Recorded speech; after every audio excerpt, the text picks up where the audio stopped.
मस्तक बदलने की सामर्थ्य किसी डॉक्टर में नहीं दिखाई दी। हो सकता आगे आ जाए, नहीं है। देवादिदेव महादेव है, महादेव की कृपा ही ऐसी है। भोलेनाथ की कितनी महिमा गाएं।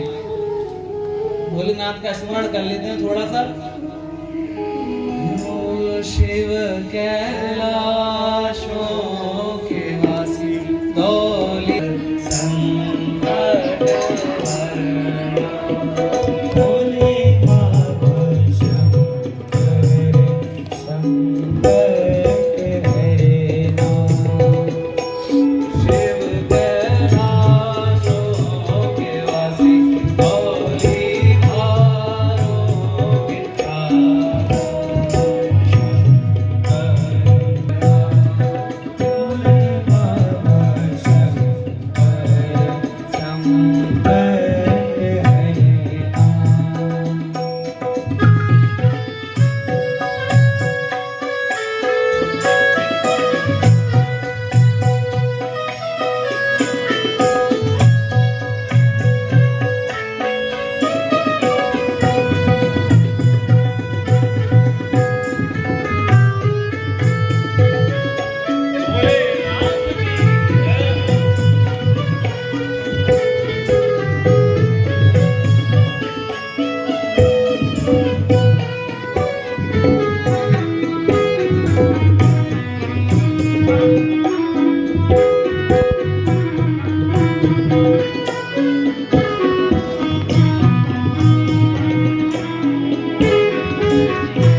शंकर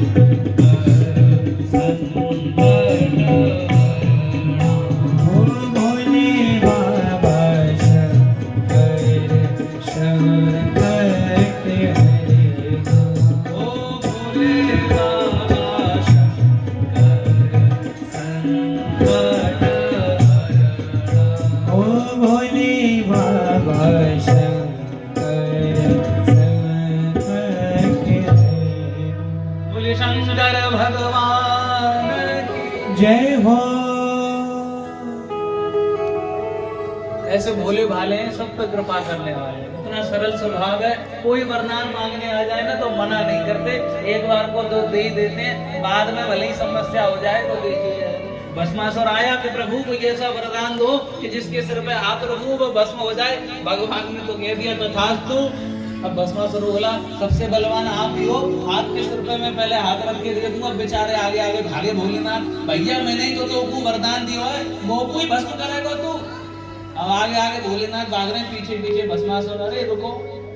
फिर आए नारायण भगवान बीच में सुलह करवाने, भस्मासुर को नृत्य करवाया, उसी का हाथ उसी के सिर पे धरवाया।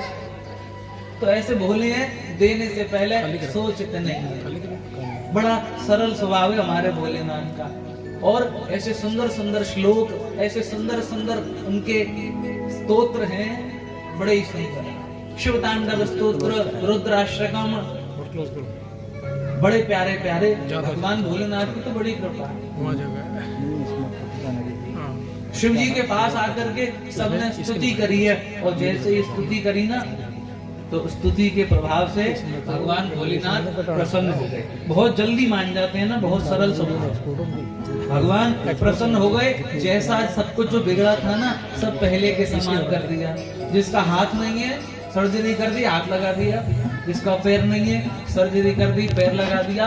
अंत में प्रजापति दक्ष आए, बोले महाराज इनका तो सिर नहीं है, और जैसे ही आपके वीरभद्र ने सिर काटा ना तो वो सिर अग्नि कुंड में ही भस्म हो गया, अब लगाने के लिए कुछ है ही नहीं, क्या करें प्रभु।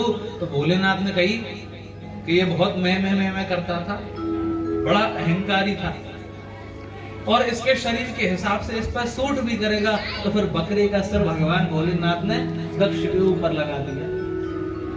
और जब दक्ष के ऊपर लगाया, भगवान बड़े प्रसन्न हुए उसे देख कर, सबने भगवान भोलेनाथ की बड़ी जय जयकार करी और कहा कि जब भी यज्ञ होगा, कहीं भी कोई भी यज्ञ हो, उस यज्ञ का एक भाग तो भगवान भोलेनाथ को सदैव मिलेगा ही। एष ते रुद्र भागवस्तु यदुच्चिष्टो दुरस्य वै।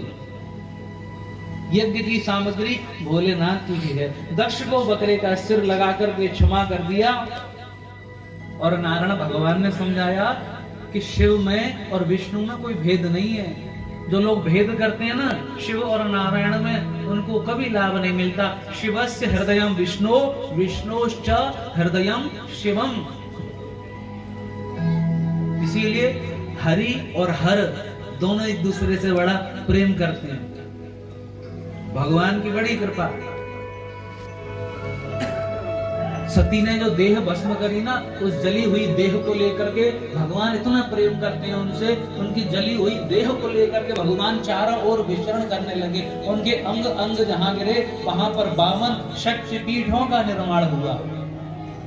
अगले जन्म में यही सती माता हिमाचल की पुत्री पार्वती के रूप में आई, और शिव को पाने के लिए उन्होंने पुनः तपस्या करी। बेल के पत्ते खा करके व्रत रखती थी, केवल बेल के पत्ते खाती थी, और 1 2 4 5 दिन की बात नहीं है, कई हजार वर्ष तक बेल के पत्ते खाए, इसीलिए उनका नाम अपर्णा पड़ गया। बेल पात वही परई सुखाई, 3 सहस संबत सोई खाई। 3000 वर्ष तक बेल पत्र खा करके माँ पार्वती ने शिव की आराधना करी है। पूरे परे हरे सुखा ने उपरणा, उमा नाम तब भयउ अपर्णा। अपर्णा नाम पड़ा है माँ देवी का। और उसके बाद में शिव जी का सुंदर विवाह भी हुआ। अब भोलेनाथ की विवाह की क्या ही कहानी बताएं। बड़ी कठिनाई के साथ में भोलेनाथ का विवाह हुआ है। बड़ी ही कठिन बारात आई है महाराज भोलेनाथ की। अब समय भी 5 बज गए हैं, भोलेनाथ की बारात लाएंगे तो समय ज्यादा हो जाएगा। पर भोलेनाथ की पार्वती के संग में दोबारा विवाह हुआ है। पर विवाह ऐसा हुआ कि बारात में जब आए ना, तो सबसे पहले क्या है, मित्र आते हैं दूल्हे के द्वार पर। तो जैसे मित्र आए, गड़ाई तो नारायण भगवान आए, तो सब लोग देख के बोले, दूल्हे के मित्र ऐसे सुंदर है तो दूल्हा कैसा होगा। इंद्र आए, पवन देव आए, अग्निदेव आए, बड़े बड़े सुंदर। बोले वाह। और कोई सबकी सवारी कैसे, कोई महाराज मर्सिडीज में आ रहा है, कोई BMW में, कोई ऑडी में, बड़ी बड़ी अच्छी अच्छी सवारियों पे आ रहे हैं। तो सोच रहे हैं भैया अब दूल्हे पे तो रोल्स रॉयस होनी चाहिए। जब मित्र ऐसी बड़ी भव्यता से आ रहे हैं, और जब दूल्हा आया महाराज कैसे आया, नंदी पे बैठ के आए, वो भी उल्टे। सब लोग बढ़िया बढ़िया चिकन पहन करके आए, और भोलेनाथ क्या पहन करके आए, मृग छाल पहन करके आए, गले में सर्प लटका करके आए। पता नहीं कौन से पार्लर से मेकअप कराया महाराज, भस्म धारण कर ले, कानों में बिच्छू लटका लिए, गले में सर्प है, बाल भी ना काले जटा बना करके आ गए। द्वार पे आरती करके वो जैसे ही सासू माँ आई, सर्प ने फुसकार मारी, वो तो अय्या दैया करके थाली छोड़ के भागी। ये क्या भैया लूट लगे। जन्माशय में बारात रुकाई जाती है। जन्माशय में जैसे ही आए, बोले भोजन की व्यवस्था करवाओ। तो एक व्यक्ति भोजन लेकर के आया, भी देखा कमरे में कोई है नहीं। बोले कहाँ गए सब, तो मालूम चली ऊपर लटक रहे गार्डन में। बोले कितने लोगों का भोजन लगाना है, तो एक जना थाली लेके गया, तो वहां एक ही आदमी ऐसा बैठा है जिसके 50 सर हैं। वो सोच रहा है जाकर एक थाली रखूं तो 50 लगाऊं। किसी का मुख है ही नहीं, तो सोच रहा भैया जाए भोजन कैसे करो। बड़ी विचित्र भगवान भोलेनाथ की बारात आई, और जैसे जैसे राम जी का नाम लेकर के विवाह हो ही गया। विवाह क्यों हुआ, क्योंकि पार्वती तो सदैव शिव की ही है। पहले जन्म में सती बनकर के आई, दूसरे जन्म में पार्वती बनकर के आई। इसीलिए कहते हैं मात्रहीन पित्रहीन गुणहीन, ओ उदासीन विपिन बिहारी है। मात्रहीन मित्रहीन गुणहीन धनहीन देहहीन उदासीन विपिन बिहारी है। शीश गंग भाल चंद्र नेत्र लाल कंठ व्याल भस्मयुक्त नग्न कर्ण जटाजूट धारी है। शीश गंग भाल चंद्र नेत्र लाल कंठ व्याल भस्मयुक्त नग्न कर्ण जटाजूट धारी है। भूतेश्वर नागेश्वर डमरू त्रिशूलधर अश्रुति कधर बैल उसकी सवारी है।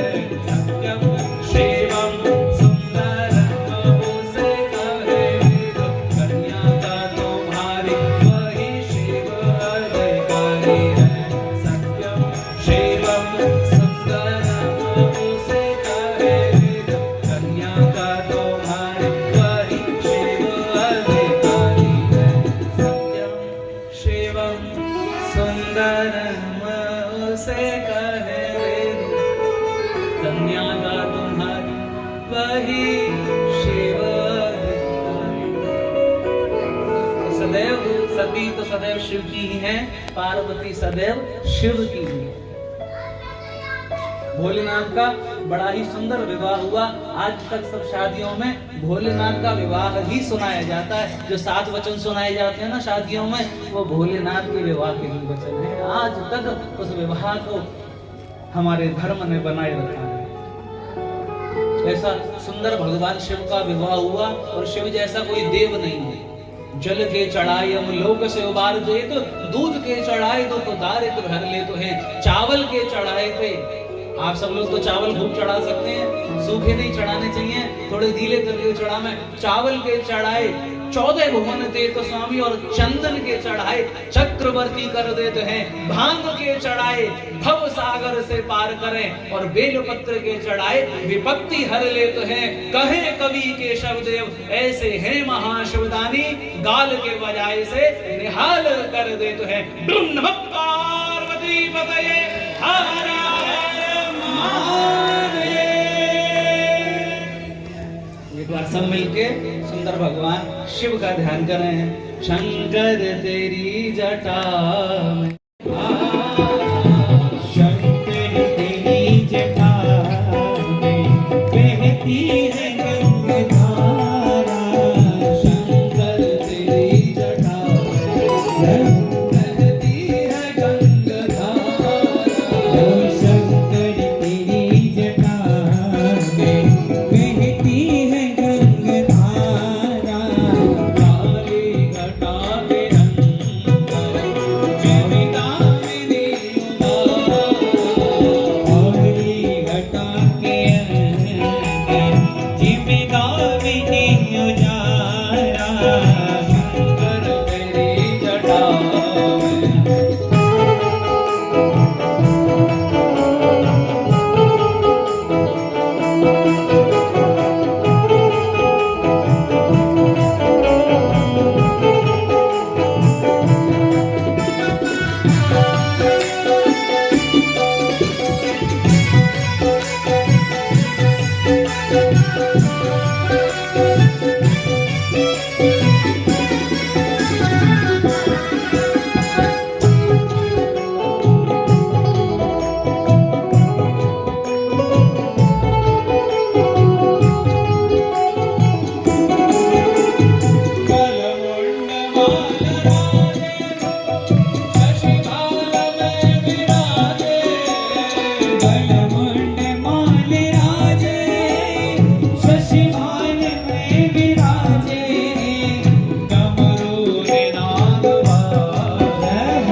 भगवान भोलेनाथ आरोग्यता के देवता माने जाते हैं। भगवान शिव, मैं तो यही प्रार्थना करूं भगवान भोलेनाथ से, भोलेनाथ जो भी सज्जन, जो भी भक्त यहाँ कथा सुनने को आए, उन सब पे कृपा करें। महामृत्युंजय स्वरूप में सबको आरोग्यता का वर प्रदान करें। खूब ठंड पड़ रही है महाराज, भोलेनाथ में ही सामर्थ्य है ऐसी ठंड को झेलने की। वो ही रह सकते हैं कैलाश पर्वत पर, मैं तो नहीं कैलाश पर्वत महसूस है, रहो बैठे बैठे जुकाम लग जाएगा ज्यादा देर बैठे तो भाई वही रह सकते हैं बर्फ में। तो समुद्र मंथन में से जो जहर निकला वो उन्होंने अपने कंठ में धारण करना था। गरम गरम चीजें लेते महाराज, मैया के हाथ डूब जाते हैं बनाते बनाते। ऐसी कुछ जड़ी बूटी हम ले लें तो नहीं लगे ठंडे, तो भोलेनाथ ही झेल सके ऐसी चीजें में। तो इसीलिए भांग के चढ़ाए भव सागर से पार करें, वही भांग चढ़ाओ भोलेनाथ का, भव सागर से पार करेंगे। तो भोलेनाथ को ही चढ़ाओ, अपने ऊपर चढ़ाने की आवश्यकता ना है। ठंड पड़ रही है तो ये नहीं कि थोड़ी सी भांग ले लो, नहीं महाराज, ये सब जड़ी बूटी भोलेनाथ के लिए बनी है। यदि भांग आप लेने की शक्ति रख रहे हो तो भोलेनाथ को तो धतूरा भी बड़ा प्रिय है, तो धतूरा भी खाओ। भोलेनाथ तो विष भी पीते हैं, फिर विष भी पियो। भोलेनाथ कंठ में सर्प भी धारण करते हैं, तो महाराज आप भी धारण करने का प्रयास करो, पर दांत वाला जहर वाला ही सर्प धारण करना, नकली नहीं करना। इसीलिए कभी तुलना नहीं करनी चाहिए कि भाई भोलेनाथ चिलम लगाते हैं कि भांग पीते हैं तो हम भी करेंगे।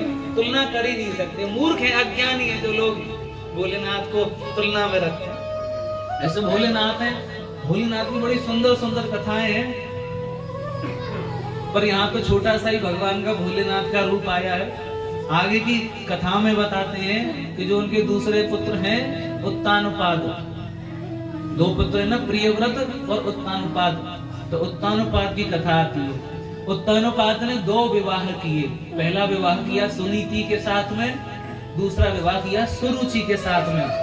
सुनीति का मतलब जो नीति कहती है, जो विवेक कहता है, वो सुनीति।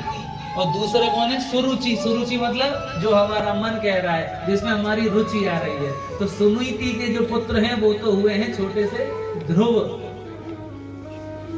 और ध्रुव ने आगे जाकर के कैसा नाम कमाया। हमारे सामने भी 2 तरह की चीजें आती हैं। सुनीति भी कहती है, पर मानते हम किसकी है? सुरुचि की। जो अच्छा लगता है वो ही करते हैं। हमें पता है कि समोसा खाएंगे, तला भुना खाएंगे तो नुकसान करेगा, पर रुचि कहती है खा लो भैया, स्वाद आएगा।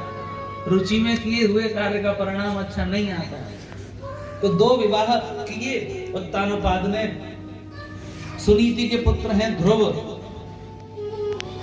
और एक बार दूसरी पत्नी जब आ गई है ना, तो पहली पत्नी का प्रभाव कम हो गया है, तो महल से बाहर आउट हाउस में रोक दिया है कि तुम बाहर रहा करो, अंदर वाले महल में तो सुरुचि रहेगी। अब बेचारी बाहर रहती है, छोटा सा बालक है ध्रुव, कोई पूछता है तुम्हारे पिता कौन है, बोले महाराज हैं, तो कभी मित्र ने कहा अच्छा तुम्हारे पिता महाराज हैं, उनकी गोद में बैठ के दिखाना जरा।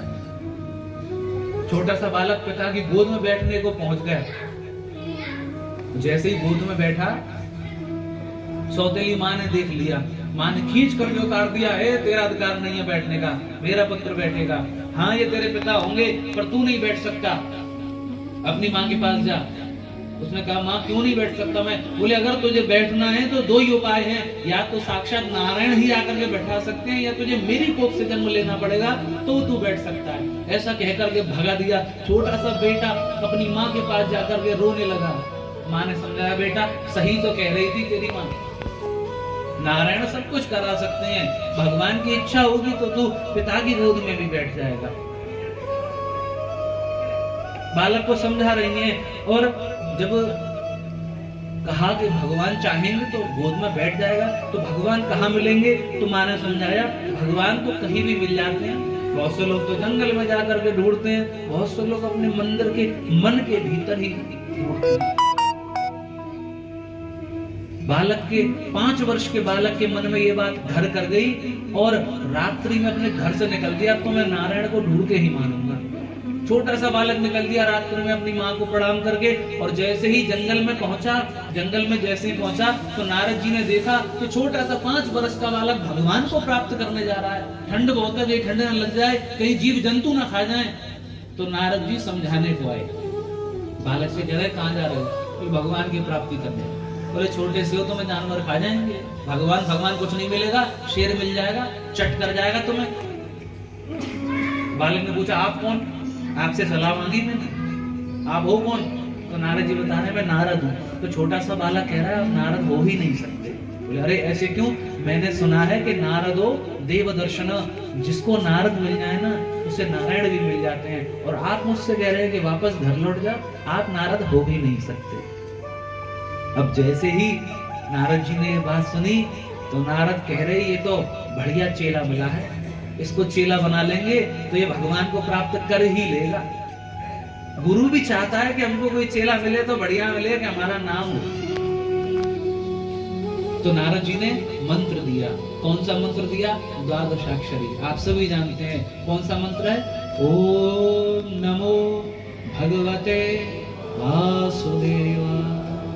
इसी मंत्र से ध्रुव ने जंगल में जाकर के जाप प्रारंभ कर दिया, और ऐसा कठिन जाप करते हैं छोटे से ध्रुव महाराज 3 दिन में केवल 1 बार फलाहार कर दिया। 1 मास तक ऐसे ही करते रहे, 3 दिन में केवल 1 बार फलाहार करते हैं, और उसके बाद आगे बढ़ाई तो केवल 6 दिन में 1 बार फलाहार करते हैं। भूखे रह करके केवल उसी मंत्र को जाप करते रहते हैं। फिर आगे जब बढ़े तो 9 दिन में केवल 1 बार जलपान करते हैं, 1 बार जल पीते हैं 9 दिन में। और तपस्या कठिन होती जा रही है। फिर पहले तो फल त्याग दिए, भोजन त्याग दिया, पत्ते त्याग दिए, जल पे आ गए कि 9 दिन में केवल 1 बार जल पीते हैं, और उसके बाद में अपनी ऐसी कठिन तपस्या करी महाराज कि जल भी त्याग दिया, केवल वायु पर जीवित है।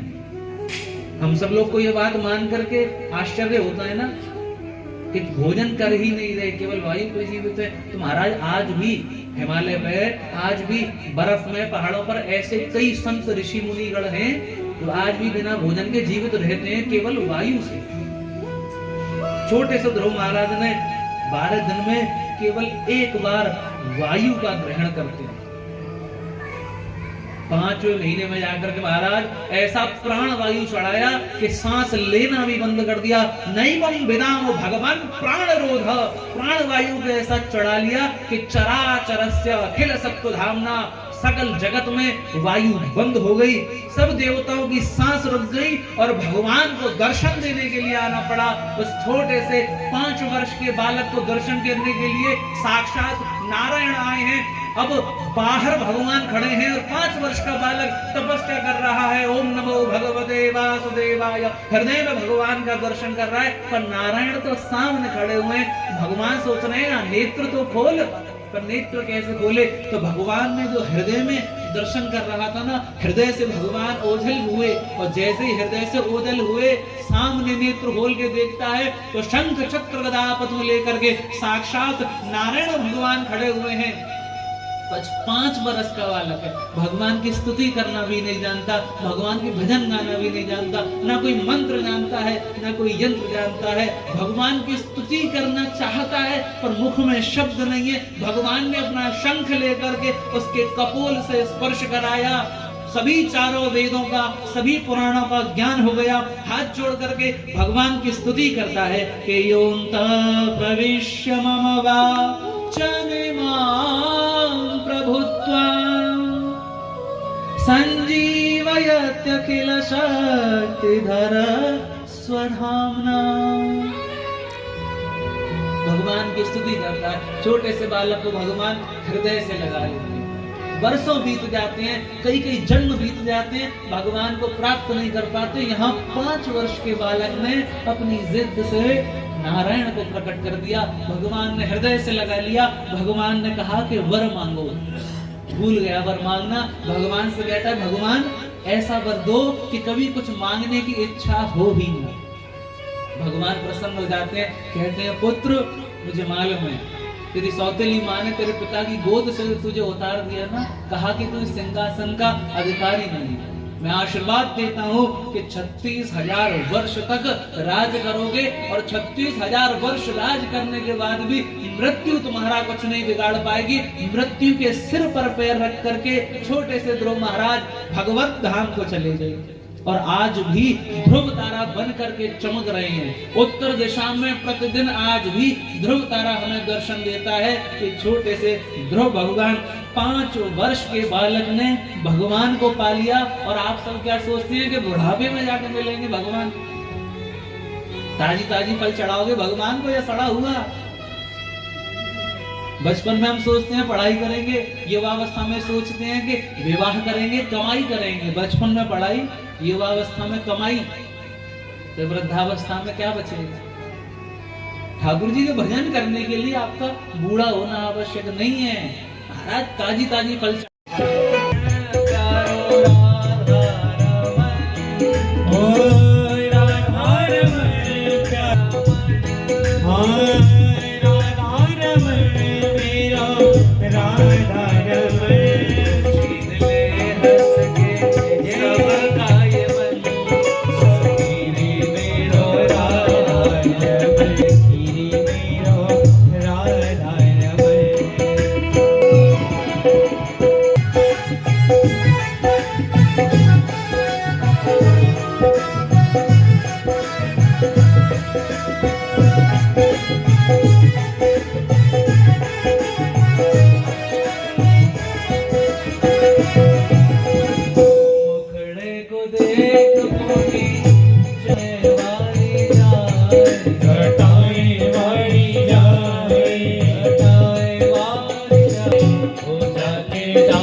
कहते हैं शाम को तो कहीं नहीं होती।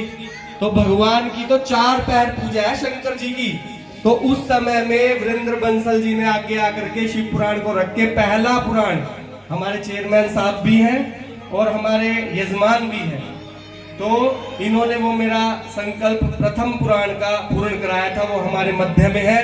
वीरेंद्र बंसल जी यहाँ पर आवेंगे और व्यास गद्दी बिहारी तेरी आरती गाओ, बांके बिहारी तेरी आरती गाओ, बांके बिहारी तेरी आरती गाओ, आरती गाओ प्यारे तेरा गुण गाओ, आरती गाओ प्यारे तेरा गुण गाओ, श्री श्याम सुंदर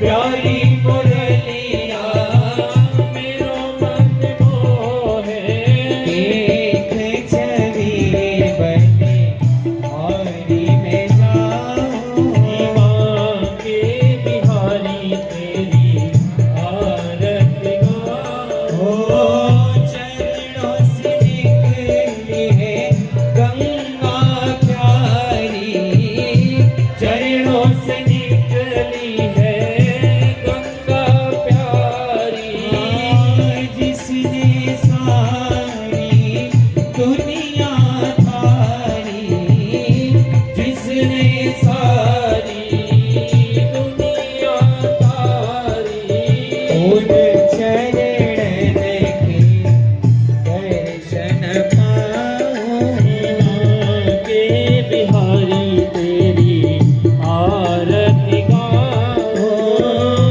व्यासदास के नाथ आप हो व्यासदास के नाथ आप हो सुख दुख जीवन प्यारे साथ आप हो सुख दुख जीवन प्यारे साथ आप हो हरि चरण में शीश नवाऊं माँ के बिहारी तेरी आरती गाऊं श्री हरिदास के प्यारे तुम हो श्री हरिदास के प्यारे तुम हो मेरे मोहन जीवन धन हो मेरे मोहन जीवन धन हो दास सदावे नारायण पाऊं के बिहारी तेरी आरती गाऊं रमण बिहारी तेरी आरती गाऊं रमण बिहारी तेरी आरती गाऊं कर्पूर गौरम करुणावतारम सारसारम भुजगेन्द्रहारम सदा वसंतम हृदयारविन्दे